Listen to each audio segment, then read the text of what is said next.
From bettas to Danios, these are the best beginner fish you can buy for your aquarium. Starting off our list, we have Livebearers. These affordable, peaceful, and easy to maintain fish come in a variety of colors like the jet black mollyfish, fiery red varieties, and multicolored fancy guppies to name a few. The varieties you can get your hands on as an aquarist include the guppy fish, Endler's Livebearer, platyfish, mollyfish, and the swordtail fish. All tropical fish belong to the Poecilidae family and are known for producing live baby fry rather than laying eggs. If you're planning to keep a small number of fish, make sure to keep your school all males. A Livebearer's diet would consist of small pellets or flake food. Some feed on algae, and this is beneficial in keeping their own tank clean. If you're looking to get Livebearers, it's best to keep them in a tank of 10 gallons for guppies and endlers. Try 20 plus gallons for swordtails and mollyfish though. Keep the water temperature in the upper 60s to upper 70s Fahrenheit and a pH level above 7 for most species. They do great in hard water, so if you live in an area where your water is hard like me over here in Texas, they're a great fit. Betta fish are these beautiful species originating from Thailand, and they're also known for their feisty personality with amazing color combinations and impressive flowing fins. These are great display animals for small aquariums and are suitable for community tanks. Although they're usually kept in their own tank, bettas make for a good space-saver fish. In this case, betta fish aquariums need regular water changes and cleaning, needs an aquarium heater, and a suitable filter. If the betta fish species is to your liking, you might need to consider a tank size of 5 plus gallons and a water temperature of 76 to 81 degrees Fahrenheit. We've got a ton of videos all about betta fish on this channel. We've got one all about tank mates actually, right in the card above, so go check it out. If you're looking for the type of fish that's as tough as nails and literally just the size of it, then Danios fish would be your cup of tea. Known for being excellent hardy fish for beginners, they are great in almost any condition. The zebra Danio is a good fish to start with, as they have a silver body with horizontal stripes and are peaceful in temperament. These fish can also be kept in small 10 to 20 gallon tanks. Smaller varieties like the celestial pearl Danio are a little more difficult to care for, and they're for experienced fish keepers with a planted aquarium. If you're looking to get a community tank, then the Corydoras catfish would be the perfect species for beginner fish keepers. They'll fill that often empty bottom space of the tank, and many fish won't bother them if they're mid or surface swimmers. Popular species would include peppered, bronze, albino, and banda Cory catfish. They are chunky in size, and their peaceful nature makes them excellent fits for community tanks. Cory catfish thrive by searching for food in sandy substrates, and from time to time, they'll shoot up to the surface to grab a breath of air. They usually hang out in loose schools of their own species, so it's preferable to buy a group of a single type. The larger the school, the better. 5 is a pretty good start. Their perfect home would be in a 10 to 30 gallon tank. The water temperature does vary depending on the species, but around 72 to 82 degrees Fahrenheit would be the sweet spot for most of them. Our next candidate is the honey gourami. These are Southern Asian labyrinth fish species that can be kept with other tropical fish like neon tetras, rainbow fish, and many more. They've got pelvic fins that serve as feelers that help them navigate their environment. They're peaceful in nature and available in great color morphs like sunset and red breeds. Their diet consists of aquatic invertebrates and their larvae, but in an aquarium setting, fish flakes and treats like frozen bloodworms and brine shrimp would be their staple food. A good tank size for this fish would be 10 gallons with a water temperature of 74 to 82 degrees Fahrenheit. Our 6th fish species on the list is the cherry barb. These are peaceful schooling fish that can be kept well with other peaceful species. One thing to note about this fish, males have a cherry red shade while females have a rich orange color and a pair of bright and dark horizontal stripes on each side. Cherry barbs are omnivorous fish. They thrive on small pellets or flake foods, and a varying diet of live or frozen bloodworms is appreciated. If you're looking to get these peaceful and colorful fish, consider getting a school of 6 or more. Get a tank of 15 to 20 gallons with a water temperature of around 73 to 81 degrees Fahrenheit, and they should be good to pair with different fish that thrive in this kind of environment.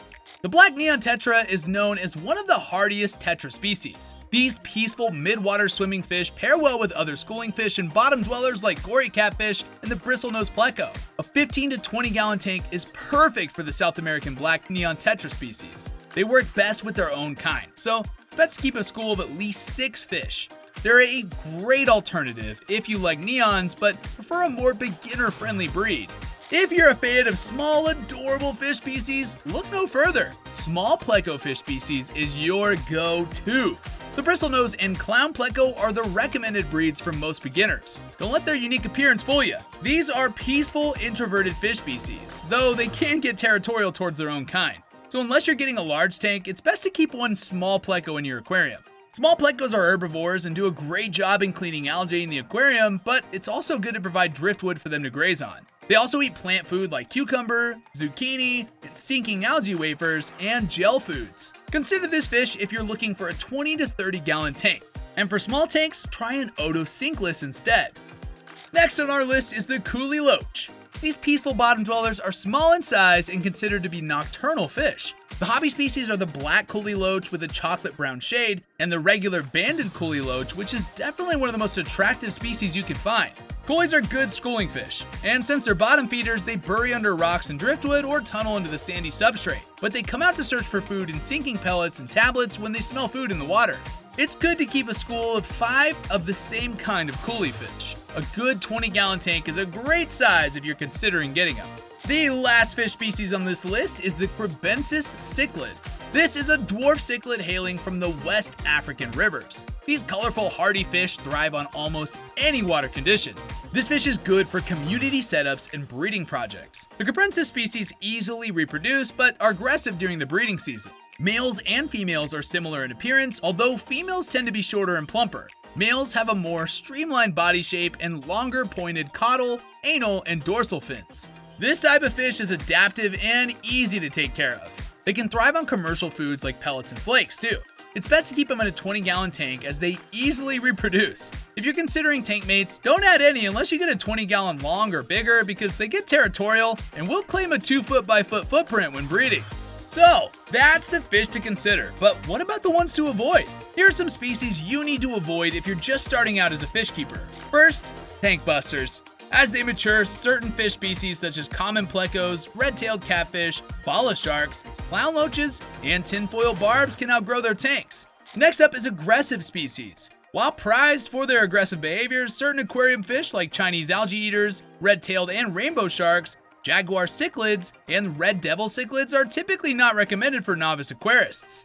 And finally, species with special water or care requirements. Certain fish have specific water needs that may not be compatible with other fish species and might pose challenges for inexperienced fish keepers. Examples include fancy goldfish, African cichlids, and discus fish.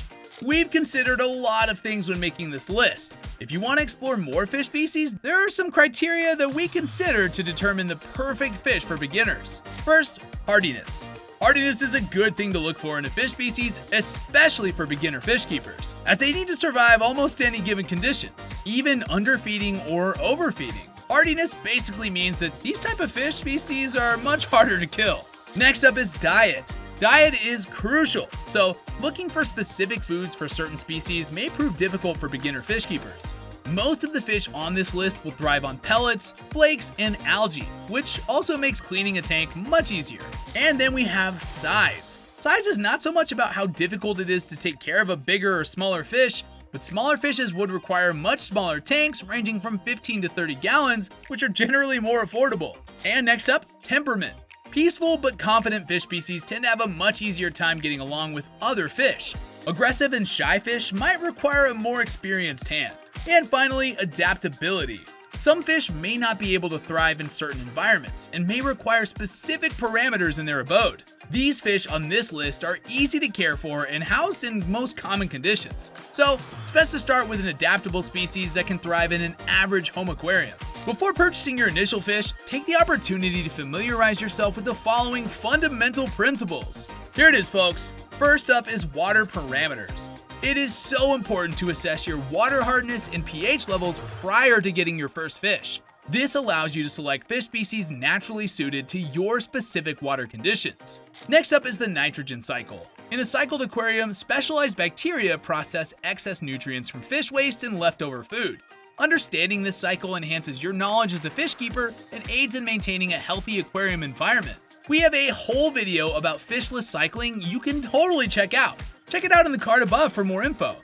And lastly, routine maintenance. Regular cleaning and partial water changes are necessary to eliminate debris, algae, and excess nutrients accumulated during the nitrogen cycle. Ideally, the frequency of these water changes should be determined based on nitrate levels detected with your water test kit. So, do familiarize yourself with your maintenance equipment and water test kits, as this will aid you on your aquarium keeping journey. And that's a wrap, folks. If you enjoyed the video, please do like, subscribe, and hit the notification bell. And check out our website as well in the description below. Or better yet, check out the next video to your right. You know you want to.